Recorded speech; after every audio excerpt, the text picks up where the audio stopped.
Hey, good morning. How are you? Feeling excited? Gonna challenge this new day? I hope you are, because that's the way to change. That's the way to turning bright and accessing your light and being a better you. So the theme of this live is are you stepping outside your comfort zone every day? What is our comfort zone? Our comfort zone is that place of pattern of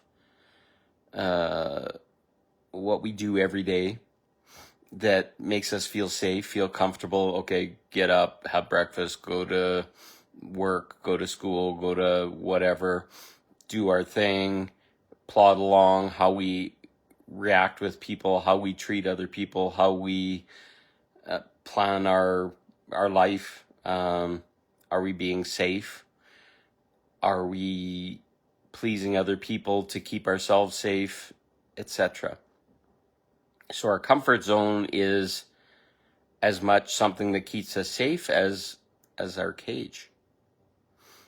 Our cage, why would I say that? Well, the rules keep me safe, and following the societal condition says that I'll be protected as long as I have a job, and as long as I pay my rent, and as long as I pay my taxes, I'm a good person, and that makes me feel comfortable. It's also the thing that is your cage. It's the box that you live in that never changes and keeps you stuck in exactly what you're feeling. Are you not exactly happy with what your life is and who you are and what's going on? You're going to have to make some changes to shift that. And I'm not talking radical changes, but I'm talking leaning into things, leaning into authority. If somebody yells at you, what do? Right away, you're just like, I feel unsafe. And then you're back in a trauma or a trigger that maybe was from your dad or an ex or some teacher in school. I had this is hilarious. I had a teacher in school when I was, grade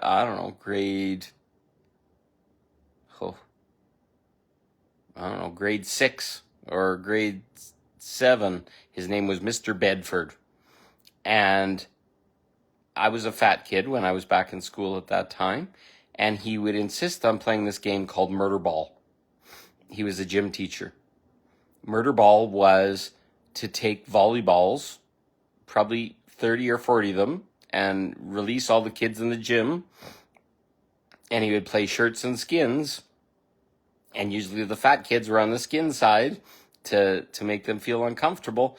And then everybody would take these balls would be flying all over the place, and you would try and smash somebody with that ball as hard as you can. You just whip it as hard as you could. And the balls were well blown up and hard, and it would leave welts on your back, and it was painful. It was the most traumatizing experience I ever had as a child. But this teacher got off on all these kids doing this, and then those times that we weren't playing that, we'd go for a cross-country run, and us fat kids would be shamed and guilted and stuff because we couldn't keep up and other things. Now, that created fear in me around gyms and not wanting to be part of gym and avoiding it and getting a note from my parents and other stuff. Luckily, we moved before too long, and I didn't have to participate with that man for so long, but he had his own trauma. The fact that he was trying to make people better by causing pain and fear and discomfort, he fed off us. So what are you doing and allowing? Oh, that guy yelled, and that's where I started this. He yelled and screamed and made me afraid of authority. And he was bigger and smarter and a dad figure. And I basically got small through people like that. And he got big by making all these kids feel scared, and I'm sure he felt he was helping them and other things, but you don't scream and yell and cause pain and all these kinds of things. There was something wrong with that gentleman.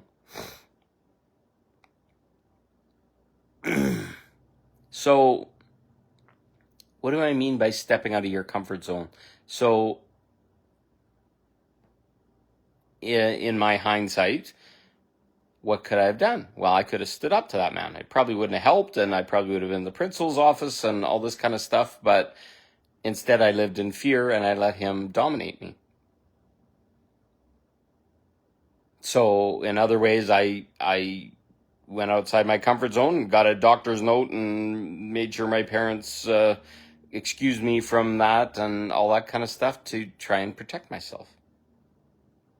But I didn't just accept it after a while. I just started to say, no, this isn't okay with me. And thankfully that moved on and other things. A comfort zone is also what I did with a cold dip the other day. I knew it was going to be uncomfortable. I was a little bit freaked out going in, and my body didn't like it. As soon as I walked in the water, the water was icy cold, and I could feel burning in my legs. It was like fire.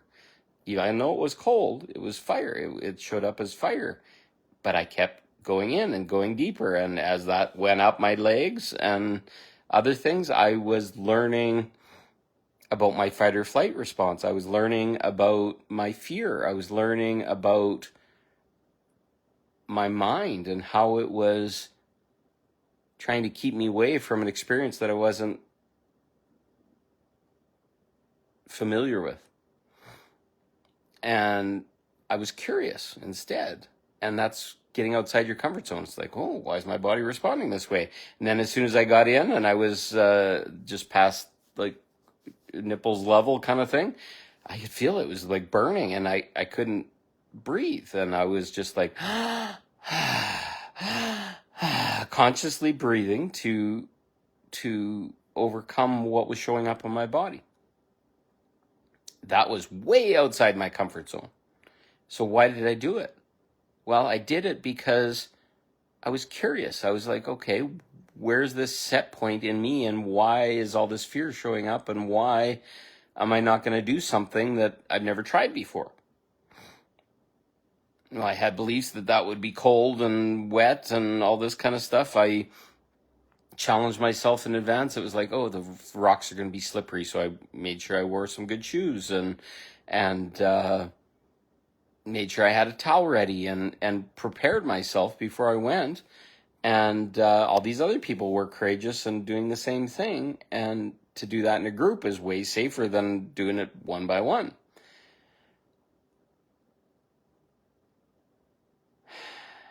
So a lot of times our comfort zone is set by living vicariously through other people. So I did a beautiful post on my experience of cold plunging, and then this young woman here in Calgary just kind of crapped all over it. She says, oh, well, you can die from it, and you can have rapid blood sugar drops and all these kind of things. Just basically, she said, not fear-mongering, but just basically dumping all her trauma onto my experience. Well, I stood up for myself and leaned in once again, and I said, that's not acceptable. You are fear-mongering. And finally she admitted that the last weekend, she'd been doing cold plunging forever, but the last weekend her friend passed out due to this kind of stuff. So she was now trying to protect everybody and save them by literally shitting all over my post instead of saying, hey, by the way, there's these things that can happen. I experienced it with my friend. No, instead she was like, okay, well, this is scary and it's bad and all this kind of stuff. Well, she'd been cold plunging for many, many, many years, and like 0.1% of the possibility of this thing happening was put on a post that was positive, trying to encourage people to do the cold plunges for themselves.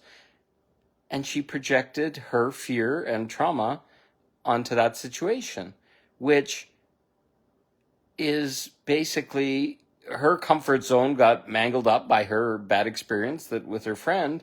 And instead of taking responsibility for it, she projected it, which is okay. And I'm glad I got to the bottom of it or whatever, but It's what we do as human beings. We try and protect other people. We try and avoid circumstances that will make us feel uncomfortable. How often is that present in your life where you're living vicariously? You heard of somebody else's experience and it was bad and uncomfortable or whatever, and now you've kind of judged that that experience may not serve you or that it could harm you.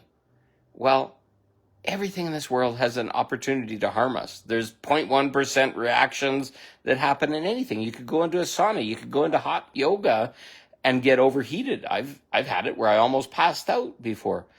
Any situation that you put yourself in can cause you to pass out, but that's the worst experience, or it could cause some medical condition to show up in your body or other things. But mind over matter is what I'm coming to. And I'm not saying avoid your doctor's recommendations or any of this kind of stuff. I'm saying what you believe is going to happen is most likely going to happen.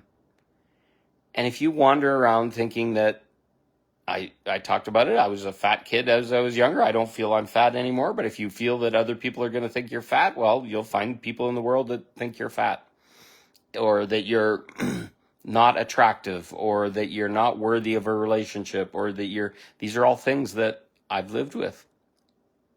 And now I lean into every day.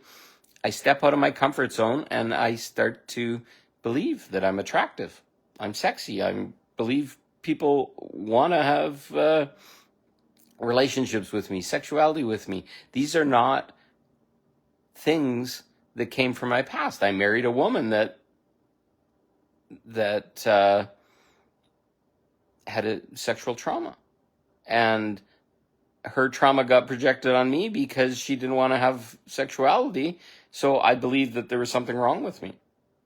It had nothing to do with me. So I had to lean into it. I had to eventually have a divorce so that I could figure out that I was a sexual person and I could be sexual with other people, and that marriage was no guarantee of having sexuality in my life.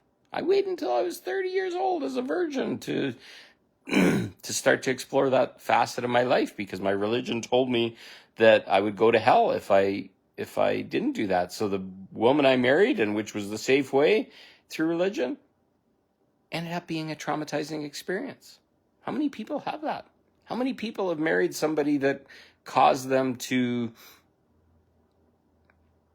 hate themselves or be angry or feel intimidated that they weren't beautiful and they weren't deserving of love and other stuff because they married a person that was some facet of themselves that they're trying to heal.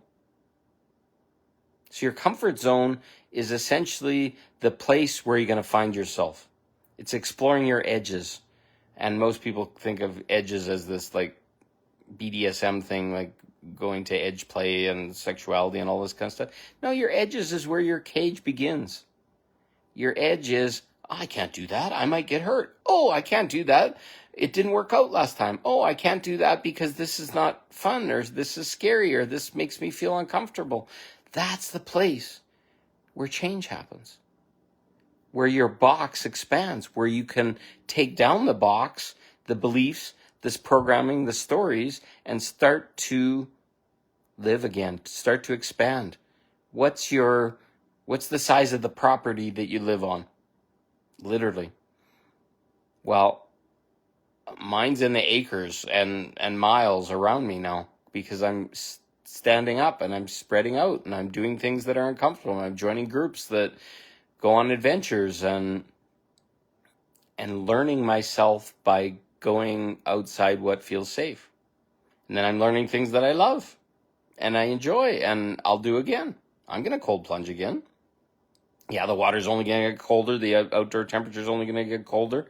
But it felt good in my body. Some people would call it euphoria or a rush or whatever, while your body gets bright red and all the blood flow goes to the skin to try and warm you up and all this kind of stuff, and your blood slows and all these things happen in your body. Well, that's why people do cold plunges, to challenge themselves, to get that exhilaration. One of the guys that was in the cold plunge was saying it helped a neck injury that he had. It reduced the inflammation. It reduced the pain. It reduced the discomfort. It's kind of like using an ice pack, but putting it on your whole body. And I'll tell you right now, don't just edge your little go in at a time. You want to talk agony because it's like, oh, a little inch up my leg and it's like discomfort and all this kind of stuff. Instead, go in full bore.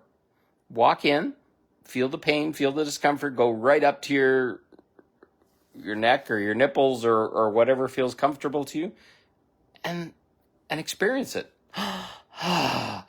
Oh, this is cold.